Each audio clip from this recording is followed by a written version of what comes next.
사람들은 누구나 다 행복하게 살고 싶어 해요.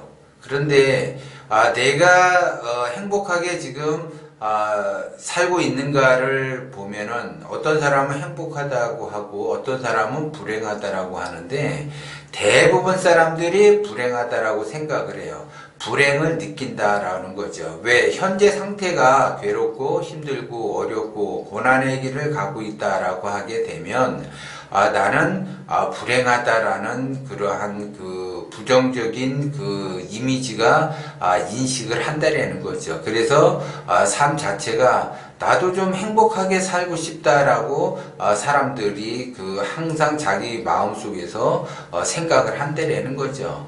그러면 내가 이렇게 불행을 느낀다라고 하는 거는 대부분 나는 잘하고 있는데 내 주변 사람들이 나를 받쳐주지 못해서 나는 불행을 느낀다라고 생각을 해요. 그래서 배우자가 그렇고 그 다음에 고부 간의 갈등이라든가 아니면 자식 간의 갈등이라든가 그래서 자식이 속색해서 내가 불행하다, 남편이 속색해서 불행하다, 아내가 속색해서 불행하다. 기본적으로 내 그 주변의 그 지인들이 대인관계가 좀 원만하게 돌아가지 않아서 나는 불행하다. 이렇게 자꾸 그 불행한 쪽으로 간다라는 거죠. 그러면 어떤 사람은 행복감을 느끼고 어떤 사람은 불행을 느끼는가?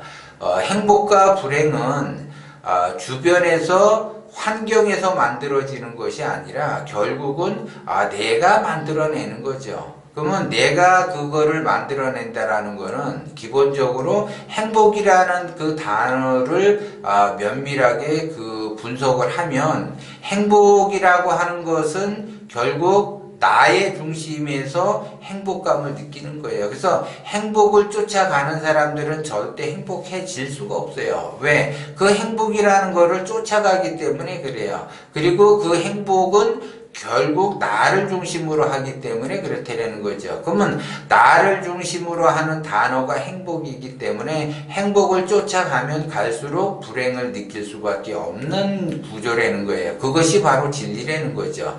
그러면 그 행복은 나를 중심으로 하기 때문에 나를 중심으로 한다라는 거는 내가 생각을 하고 행동을 한다라는 거는 나를 중심으로 생각하고 행동을 한다라는 거는 이기적인 그 이기심에 의해서 행동을 하게 되는 거예요. 결국 그것이 불행을 느낄 수밖에 없는 구조라는 거죠. 그래서 행복을 쫓아가게 되면 결국 그 사람은 불행을 느낀다는 거죠. 그래서 나를 중심으로 하는 것이 아니라 너를 중심으로 하는 사람은 행복감을 느껴요. 그러니까 너를 중심으로 한다라는 거는 사랑을 하는 거죠.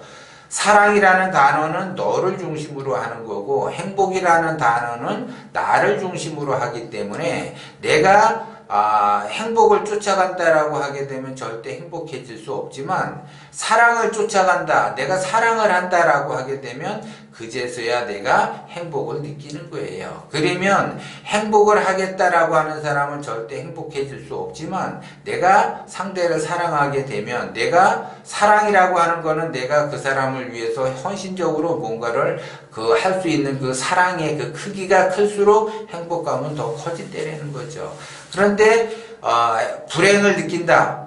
나는 행복하고 싶다. 그래서 내 남편이 나를 내 말에 동조를 해서 내 뜻대로 해주면 내가 원하는 대로 해주면 나는 좋을 텐데라고 하는데 남편의 입장에서 보면 내 아내도 내 뜻대로 해주면 좋을 텐데라고 서로가 그렇게 이야기를 할 수가 있어요. 그러면 서로 자기 주장을 내세우기 때문에 행복하기가 어렵지만 내가 아내를 위해서 무엇을 해줄 것인가, 내가 남편을 위해서 무엇을 해줄 것인가, 그 사랑을 느끼게 되면 그 사람이 하는 행동이 뭐든지 그 사랑으로서 봐주기 때문에 행복감을 느낄 수밖에 없어요. 맨 처음에 부부가 결혼을 해서 자식을 낳는다. 그러면 그 자식이 굉장히 사랑스럽죠. 맨 처음에 그 자식이 갓난아기를 바라봤을 때 엄청나게 사랑스러워. 그래서 이 아이가 똥오줌을 못 가려도 그 똥오줌도 향기가 나면서 그냥 아유 똥 쌌네, 아유 오줌 쌌네 하면서 사랑스럽게 뭔가를 다 해준다는 거죠. 다 해주려고 그렇게 노력을 해요.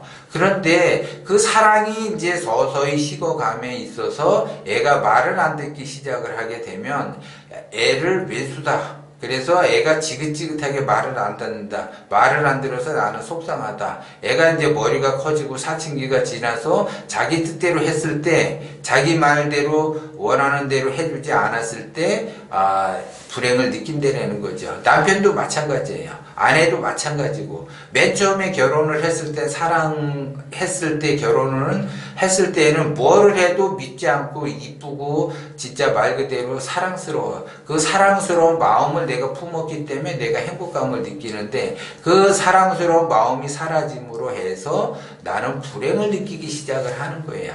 그러면 결국 사람은 똑같은 사람인데 내가 불행을 느낀다, 행복을 느낀다라는 거는 내 마음, 내 기운 속에서 내 기운을 어떻게 쓰느냐, 내가 사랑의 그 기운을 쓰느냐, 내가 사랑의 기운을 쓰지 못하느냐에 따라서 행복을 느끼기도 하고 불행을 느끼기도 하는데, 나는 잘하고 있는데 주변 사람이 못해갖고 내가 불행을 느낀다라고 그렇게 생각을 해서 불행을 느낀다는 거죠. 그러면 내가 이제 예를 들어 돈으로서 고통을 받고 싶다. 그런 사람은 없어요. 그런데 돈으로 인해서 고통을 받고 있다라고 하게 되면 그 돈에 의해서 내가 돈을 열심히 벌고 더 많이 벌어서 행복감을 느끼려고 해요. 그런데 돈으로서 내가 고통을 받았기 때문에 진짜 돈이 왼수다, 철천지 왼수다 하고 자기가 마음속에 있는다라고 하게 되면 그 돈은 점점 멀어지기 때문에 그 돈으로부터 내가 고통을 받을 수밖에 없어요. 근데 내가 돈을 사랑한다라고 하게 되면 기본적으로 쓰려고 하지는 않겠죠. 돈을 사랑하지 않는 사람은 막 쓰겠죠. 막 대하겠죠. 돈을 막 대하죠. 근데 사랑한다라고 하게 되면 돈을 막 대하지 않겠죠. 돈을 쓰지를 않겠죠. 그 통장의 잔고가 늘어나겠죠. 그러면 그 돈을 사랑하는 사람은 통장의 잔고가 늘어나고 그 잔고가 늘어남으로 인해서 나는 행복감을 느끼는데, 돈을 막대한다, 사랑하지 않는다, 내가 막 쓴다라고 하게 되면 통장의 잔고가 줄어들겠고 마이너스 형국으로 바뀌게 되면 나는 고통을 받을 수밖에 없다는 거죠. 그래서 뭐든지 내가 행복을 느낀다라고 하는 거는 행복 자체는 나를 위한 거기 때문에 그런 사람은 절대 행복을 느낄 수가 없어요. 그래서 먼저 그거를 사랑을 해야지 된다는 거죠. 그래서 그 사랑으로 인해서 내가 말 그대로 행복을 느낀다, 이렇게 보는 거예요. 그러면 내가 사랑을 하면 행복은 자동적으로 따라오는데, 내가 행복을 느끼겠다, 행복하게 살고 싶다라고 하게 되면 그 행복을 쫓아가게 되면 그 사람은 절대 행복하게 살 수가 없다라는 거죠. 왜? 자기중심적으로만 인생을 살아가기 때문에 그렇다라는 거죠.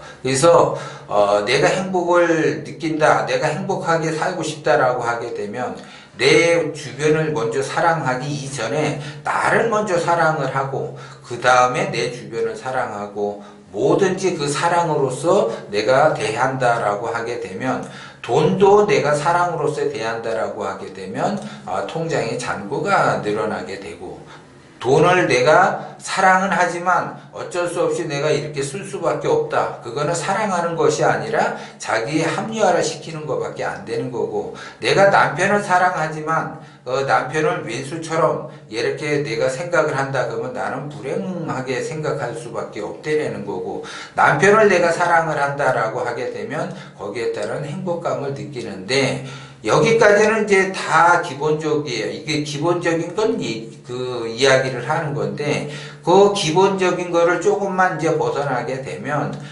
내가 진정으로 내가 행복감을 느끼고 사랑을 한다라는 거는 동기감흥에 의해서 같은 것을 사랑하고 같은 것을 사랑해야만이 말 그대로 행복감이 더 증폭이 된다는 거죠. 그런데 내가 그 같은 것을 사랑하지 않고 동기감흥에 의해서 나는 하수인데 내가 고수를 사랑한다 그러면 그것처럼 더 좋은 거는 없죠. 그런데 내가 하수인데 하수를 사랑한다라고 하게 되면 그 사랑에 있어서의 그 행복감은 느낄 수는 있지만 말 그대로 시간이 흘러가게 되면 고난의 길로 갈 수밖에 없어요. 그것이 바로 동기감흥에서 자기가 어떠한 그 행동을 함으로써 거기에 따른 결과가 나타나기 때문에 그래요. 그렇기 때문에 내가 하수인데 하수를 사랑한다. 그러면 거기에 따른 책임을 내가 지려고 한다라고 하게 되면 내가 그 사람을 위해서 뭔가를 해준다라는 그 차원에서 그 사람이 발복이 되게끔 내가 뭔가를 도와줘서 그 사람이 발복되게끔 만들어야지 되겠다라고 하게 되면 안 돼요. 그 사람은 절대 발복이 될 수가 없고 내가 발복이 돼서 그 사람을 끌고 갈 수밖에 없다라는 거죠.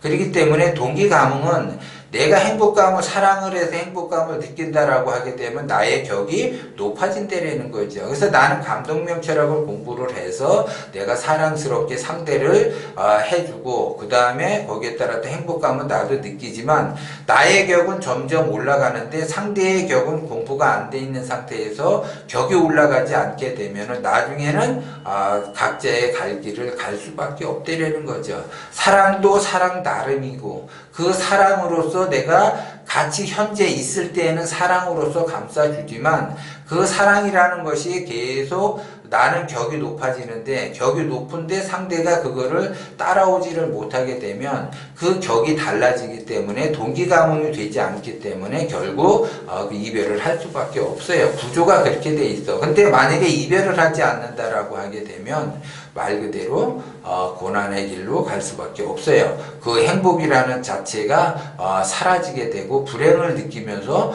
불행한 그러한 삶을 살아가게 돼요. 그래서 행복도 불행도 모든 것을 내가 만드는데 그것이 바로 사랑의 크기라는 거죠. 그래서 내가 감독명철학을 공부를 해서 말 그대로 기운이 커지고 많은 사람들에게 보시와 자비를 베풀면서 내가 살아가면 나의 격은 점점 높아지는데 주변 사람들이 격이 높아지지 않는다 그러면 감독명철학을 한번 공부를 해보라고 이야기를 해줄 수가 있어요. 그래서 서로 공부를 하면서 이렇게 격이 높아지는 구조로 간다 그러면 그것처럼 더 좋은 것은 없지만 만약에 주변에 이게 감독명철학을 공부해라고 권유를 했는데 공부를 하지 않고 나는 열심히 공부해서 격이 굉장히 높아지는데 주변 사람은 공부가 안 돼 있다 그러면 자동적으로 이기감분이 돼서 만나기가 어렵다라는 거죠. 그렇기 때문에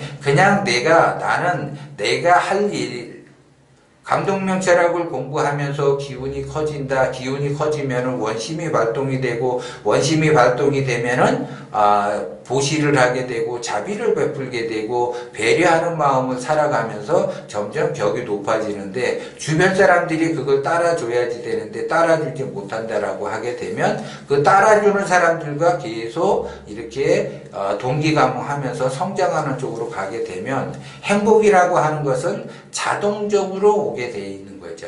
행복하고 싶지 않아도 내가 행복감을 느끼게 되고 내가 있는 곳이 천국이라는 것 또한 명심을 해야지 돼요. 그래서 내가 행복감을 느끼느냐 불행을 느끼느냐 그거는 내가 얼마만큼 사랑을 하느냐 사랑을 안 하느냐에 따라서 달라지는 거고 내가 불행을 느낀다 지금 현재 그래서 나는 고난의 길로 가고 있다라고 느껴진다라고 하게 되면 그것은 무지에서 오는 거예요. 무지. 사랑이라는 그거를 진정한 그 사랑이라는 걸 모르는 그 무지에서 오는 거기 때문에 자기의 무지를 탓하지 않고 주변 환경만 탓한다라고 하게 되면 그 사람은 계속 시간이 흐를수록 불행한 삶을 살 수밖에 없다라는 것 또한 여러분들은 명심을 하셔야지 돼요.